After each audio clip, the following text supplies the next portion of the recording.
नमस्कार दोस्तों, आज हम बात करेंगे you become what you think by Shubham Kumar Singh book के बारे में। रोहन एक 25 साल का युवा अपने जीवन के सबसे कठिन दौर से गुजर रहा था। इंजीनियरिंग की डिग्री के बाद उसे एक अच्छी कंपनी में नौकरी तो मिल गई थी, लेकिन बीते 2 सालों से वह वहीं अटका हुआ था। कोई प्रमोशन नहीं, कोई विशेष पहचान नहीं। वह रोज ऑफिस जाता, काम करता, पर मन में एक खालीपन महसूस करता। रिश्तों में भी खटास आ चुकी थी, दोस्तों से दूरी बन गई थी, परिवार से बातचीत कम हो गई थी और खुद से तो जैसे रिश्ता ही टूट गया था। वह आईने में अपनी आंखों में सिर्फ थकावट और असंतोष देखता था। ऐसे ही एक दिन जब वह शहर की सेंट्रल लाइब्रेरी में यूं ही समय बिताने गया था, उसकी नज़र एक किताब पर पड़ी। आप बनते हैं जो आप सोचते हैं। लेखक का नाम था शुभम कुमार सिंह। किताब का कवर बिल्कुल साधारण था, न कोई चमकदार डिज़ाइन, न ही मोटे मोटे अक्षरों में कोई वादा। लेकिन जैसे ही उसने टाइटल पढ़ा, उसके पैर थम गए। You become what you think. तुम वही बनते हो जैसा तुम सोचते हो। ये पंक्ति सीधी उसके दिल में उतर गई। वो सोचने लगा, क्या मैं आज जैसा हूँ वो मेरी ही सोच का नतीजा है। उसने बिना देर किए किताब उठाई, एक कोना ढूंढा और वहीं पढ़ना शुरू कर दिया। शुरुआती पन्नों में ही उसे एहसास हुआ कि ये कोई साधारण सेल्फ हेल्प बुक नहीं है। लेखक ने बेहद सरल शब्दों में समझाया था कि हमारे विचार ही हमारी असलियत की नींव रखते हैं। अगर हम खुद को असफल, अयोग्य और कमज़ोर समझते हैं तो हमारी ज़िंदगी उसी दिशा में चल पड़ती है। लेकिन जैसे ही हम अपनी सोच बदलते हैं, हमारी दुनिया बदलने लगती है। हर पन्ना जैसे रोहन के जख्मों पर मरहम रख रहा था। उसने पढ़ा कि कैसे हम हर दिन अपने विचारों से अपनी पहचान गढ़ते हैं, अच्छी या बुरी। किताब के बीच में एक पंक्ति ने तो जैसे उसकी रूह को झकझोर दिया। अगर तुम रोज खुद से कहो कि तुम हार चुके हो तो तुम वाकई हार जाओगे, लेकिन अगर तुम खुद से कहो कि तुम सीख रहे हो तो तुम हर रोज जीत के करीब हो।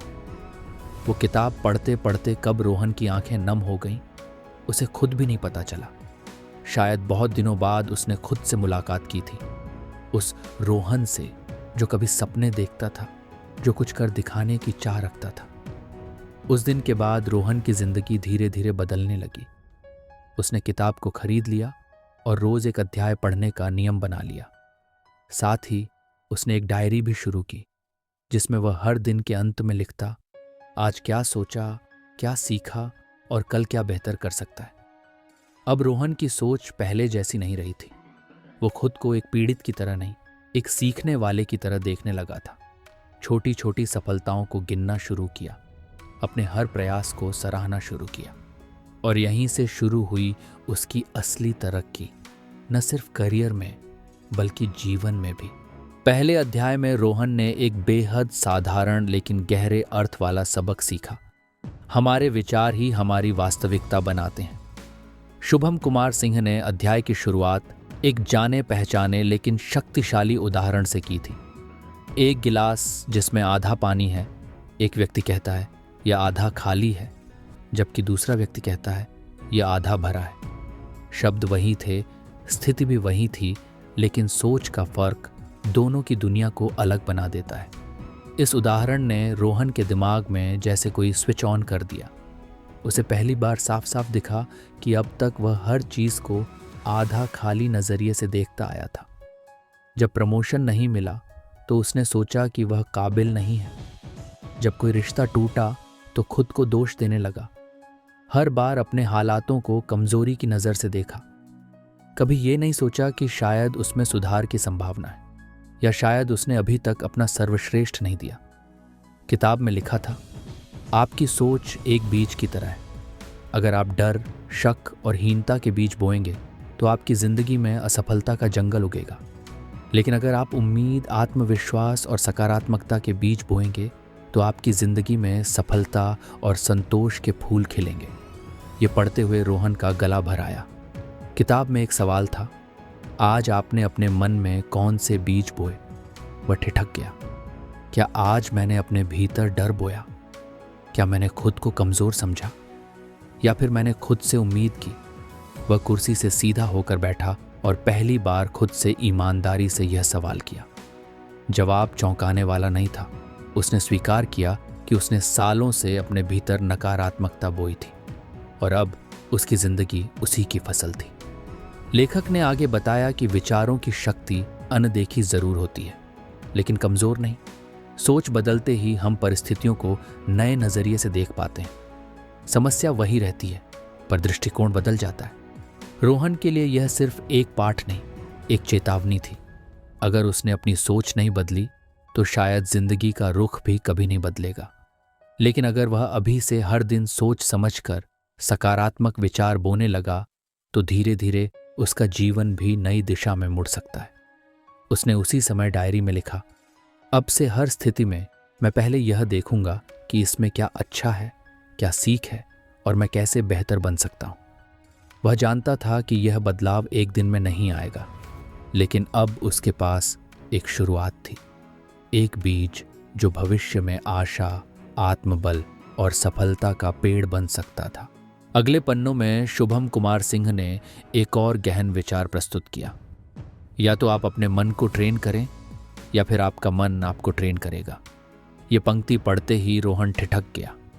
उसे एहसास हुआ कि अब तक उसका मन ही उसे चला रहा था।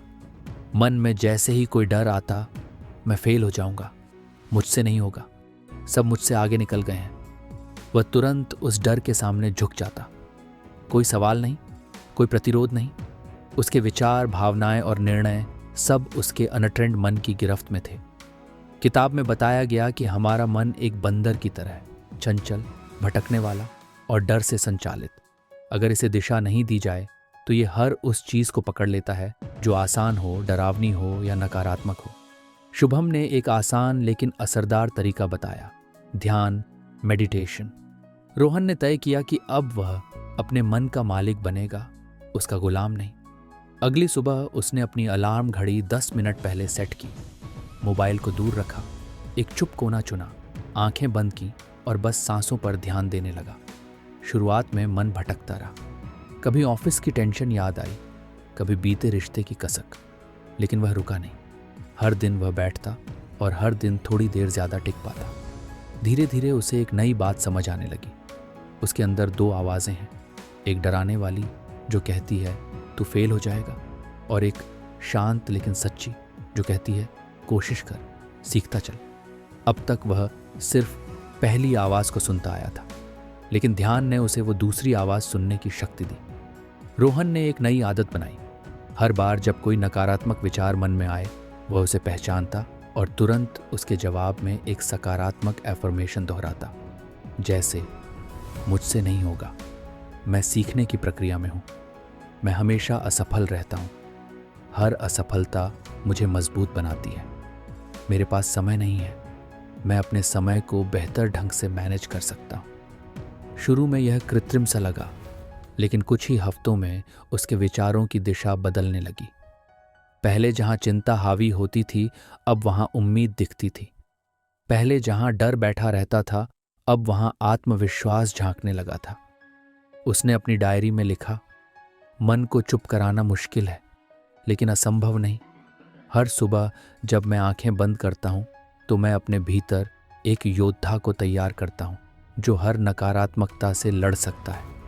अब रोहन सिर्फ परिस्थितियों से नहीं, अपने विचारों से भी लड़ना सीख रहा था, और यही असली जीत की शुरुआत थी। एक किस्से में लेखक शुभम कुमार सिंह ने एक बेहद सामान्य लेकिन आंखें खोल देने वाली कहानी सुनाई।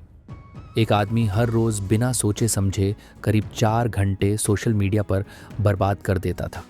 Instagram reels, Facebook scrolling, YouTube video, और उसे लगता था कि वह थका हुआ है, उसके पास समय नहीं है और उसकी जिंदगी में कोई प्रगति नहीं हो रही। लेकिन एक दिन उसने अपने आप से एक कड़वा लेकिन ज़रूरी सवाल पूछा, क्या मेरी ज़िंदगी सच में मुश्किल है या मैं अपना समय गलत जगह खर्च कर रहा हूँ? उसने एक फैसला लिया, हर दिन सोशल मीडिया से 2 घंटे काटकर वो समय किताबें पढ़ने और एक नई स्किल सीखने में लगाएगा। उसने डिजिटल मार्केटिंग का कोर्स किया, वक्तृत्व कला, पब्लिक स्पीकिंग सीखी और खुद में निवेश करना शुरू कर दिया। सिर्फ 1 साल में उसकी सोच, पहचान और करियर की दिशा बदल गई। वो जो पहले असंतुष्ट और उलझा हुआ इंसान था, अब आत्मविश्वास और स्पष्टता से भरा हुआ दिखने लगा। रोहन ने जब यह किस्सा पढ़ा तो जैसे उसके भीतर की किसी नींद में डूबी चेतना को झटका लग गया। वह सोचने लगा, मैं भी तो यही कर रहा हूँ। शिकायतें, बहाने, सोशल मीडिया पर स्क्रॉलिंग और फिर खुद को दोष देना। किताब की वह लाइन उसके दिल में घर कर गई। अगर आप समाधान पर फोकस नहीं करेंगे तो आप समस्या का हिस्सा बन जाएंगे। उसी रात रोहन ने एक लिस्ट बनाई। आज मैं किन चीज़ों की शिकायत करता हूँ? समय नहीं है, बॉस का रवैया खराब है, लोग समझते नहीं, मैं फोकस नहीं कर पाता। और फिर उसके ठीक सामने एक दूसरी लिस्ट बनाई। मैं इनमें क्या सुधार कर सकता हूँ? हर सुबह 1 घंटा मोबाइल बंद रखूँ, बॉस से काम की प्राथमिकता साफ साफ पूछूं, दूसरों को समझने से पहले खुद धैर्य रखूं, काम के बीच छोटे ब्रेक्स और मेडिटेशन से फोकस बढ़ाऊं। ये पहली बार था जब रोहन ने अपनी शिकायतों को कार्य योजना में बदला। उसने तय किया कि अब वह खुद को शिकायत करता नहीं बल्कि समाधान करता बनाएगा। धीरे धीरे उसके व्यवहार में बदलाव दिखने लगा। ऑफिस में वो सिर्फ प्रॉब्लम नहीं बताता, साथ में प्रैक्टिकल सुझाव भी देता। घर पर वह शिकायत की जगह समझाने और सुनने का प्रयास करता। मोबाइल के स्क्रीन टाइम में भी गिरावट आई। उसने सोशल मीडिया के ऐप्स को टाइम लिमिट में बांध दिया और खाली समय में किताबें पढ़ना शुरू किया। उसकी डायरी की एक पंक्ति में लिखा था, जब मैंने शिकायतें बंद की तब मेरी तरक्की शुरू हुई। अब रोहन की सोच प्रतिक्रियाशील नहीं, रचनात्मक बन चुकी थी और यही बदलाव उसके जीवन की दिशा को बदलने वाला था। किताब के एक अध्याय में शुभम कुमार सिंह ने लिखा, जो दिखता है वही होता है, अपने लक्ष्य को रोज देखो। इस एक पंक्ति ने रोहन को गहराई से झकझोर दिया। अब तक वह बस मन में सोचता था कि उसे एक बेहतर जॉब चाहिए, अच्छी सैलरी चाहिए और आत्मविश्वास चाहिए। बट वह सब कुछ सिर्फ धुंधली कल्पनाओं की तरह था, बिना किसी ठोस रूप या दिशा के। शुभम ने समझाया था कि जब हम अपने लक्ष्य को दृश्य रूप, विजुअल फॉर्म में सामने रखते हैं तो हमारा मन उसे और गहराई से स्वीकार करता है। हम अनजाने में उसी दिशा में काम करना शुरू कर देते हैं, क्योंकि हमारा मस्तिष्क जो बार बार देखता है वही मानता है कि यही सच है। इस विचार से प्रेरित होकर रोहन ने एक शाम कुछ अलग करने का फैसला किया। उसने अपना पहला विजन बोर्ड बनाया। उसने एक बड़ा चार्ट पेपर लिया और उस पर अपने ड्रीम जॉब से जुड़ी चीज़ें चिपकाना शुरू की।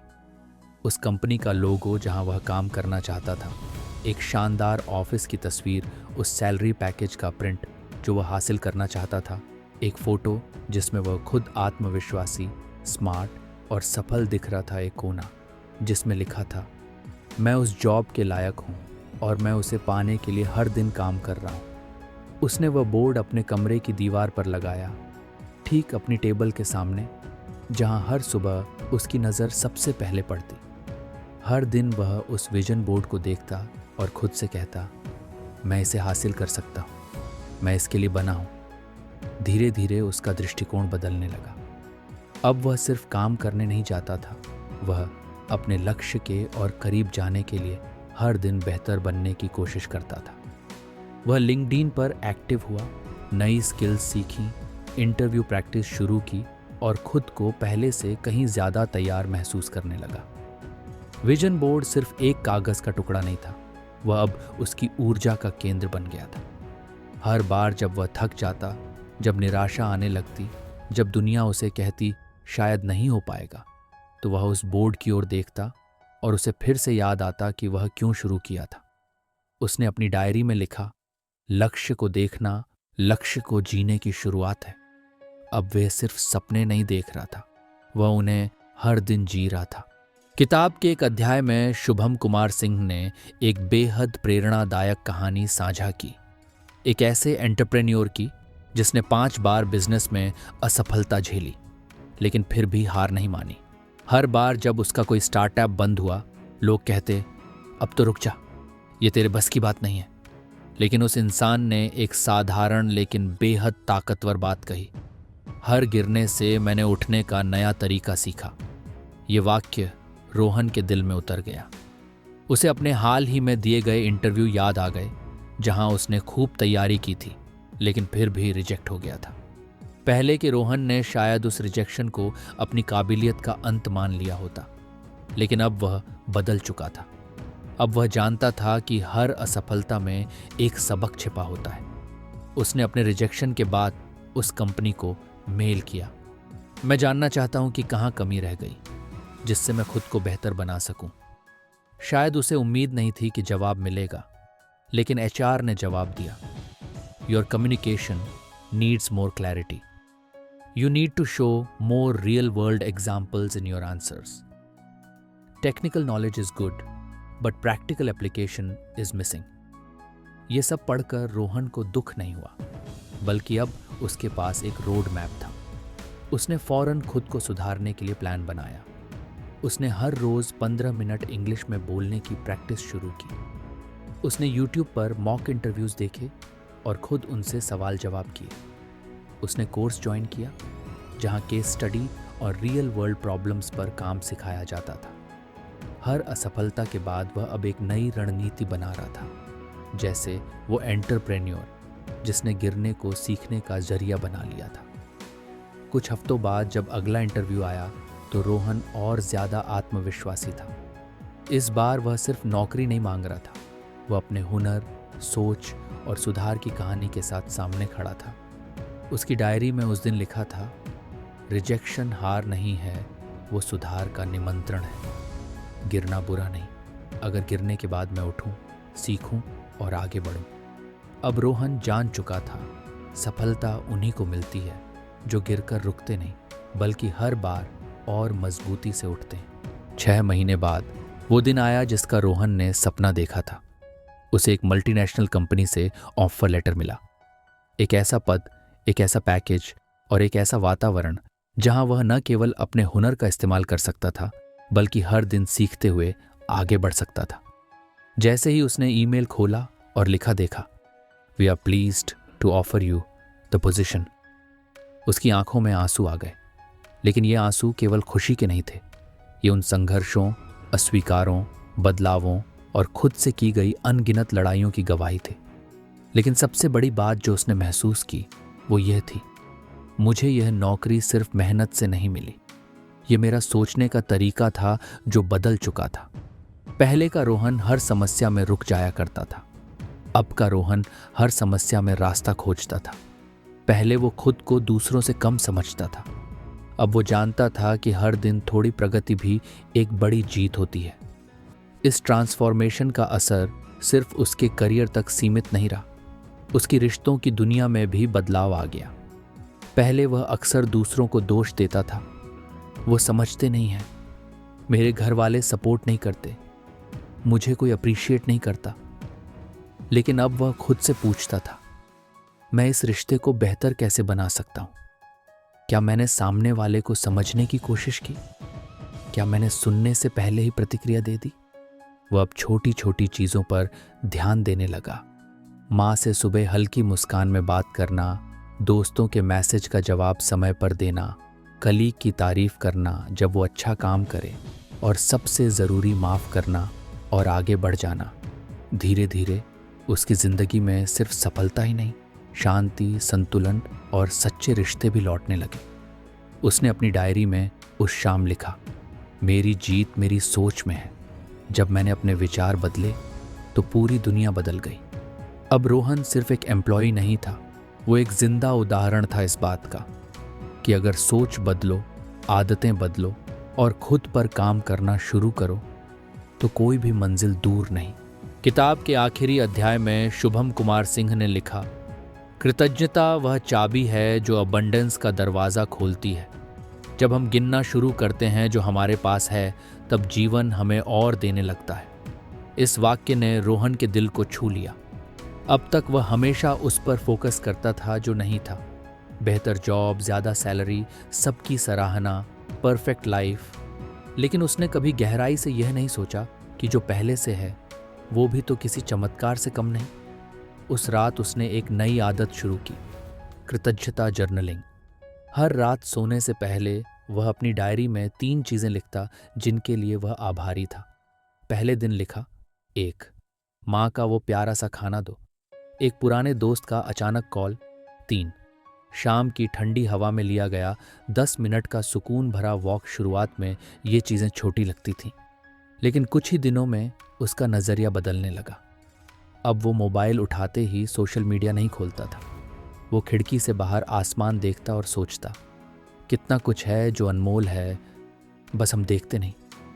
अब ऑफिस की थकावट में भी उसे तसल्ली होती, क्योंकि वह जानता था कि उसके पास एक काम है जो उसे सीखने और आगे बढ़ने का मौका दे रहा है। दोस्तों की चाय पर गप्पों में उसे वो गर्माहट दिखने लगी जो पहले खो गई थी। माँ की डांट अब चिंता का नहीं, प्यार का सबूत लगने लगी। धीरे धीरे रोहन ने महसूस किया कि जिंदगी कभी अधूरी नहीं थी, बस उसकी नज़र अधूरी थी। उसकी डायरी में एक दिन लिखा था, खुश रहने के लिए मुझे सब कुछ नहीं चाहिए, सिर्फ वो चाहिए जो मेरे पास है, और उसे महसूस करने की समझ चाहिए। अब रोहन के चेहरे पर एक शांति थी, वो शांति जो जीत से नहीं बल्कि आभार से आती है। किताब के उस आखिरी अध्याय ने उसकी जिंदगी में एक नया अध्याय जोड़ दिया था, जहां दौड़ थी लेकिन संतुलन भी था, जहां लक्ष्य थे लेकिन तसल्ली भी थी, जहां भविष्य की सोच थी लेकिन वर्तमान का सम्मान भी। अब रोहन जानता था, अबंडेंस कोई मंजिल नहीं, वो तो नजरिया है जो हमें हर पल में मिल सकता है। शुभम कुमार सिंह की यह किताब केवल शब्दों का संग्रह नहीं है, ये एक दर्पण है जो हमें खुद से मिलवाती है। वह बार बार याद दिलाते हैं, आपकी सोच ही आपका भविष्य लिखती है। ये किताब हमें सिखाती है कि मुश्किलें जीवन का हिस्सा हैं, लेकिन उनसे हार मानना हमारी सोच का चुनाव होता है। जब हम अपने विचारों को सकारात्मकता, लक्ष्य और कृतज्ञता से भरते हैं, तो हमारी दुनिया भी वैसी ही बनने लगती है, सशक्त, सुंदर और संतुलित। रोहन की कहानी हम सबका प्रतिबिंब है। वो भी कभी टूटा था, हारा था, भ्रमित था, लेकिन जैसे ही उसने अपनी सोच की दिशा बदली, उसी क्षण उसकी जिंदगी की दिशा भी बदल गई। उसने सीखा कि असफलता अंत नहीं, एक सबक है। रिजेक्शन हार नहीं, पुनर्निर्माण का पहला कदम है। और सबसे जरूरी, कृतज्ञता केवल धन्यवाद नहीं, जीवन को देखने का नजरिया है। इस कहानी का अंत दरअसल एक नई शुरुआत है, क्योंकि you become what you think कोई पढ़ने की चीज नहीं, बल्कि जीने की प्रक्रिया है। ये एक ऐसी जर्नी है जो हर सुबह आपके सोचने के ढंग से शुरू होती है। आप तय करते हैं कि आज आप क्या सोचेंगे, क्या देखेंगे और किस दिशा में बढ़ेंगे। तो अगर रोहन बदल सकता है तो आप भी बदल सकते हैं।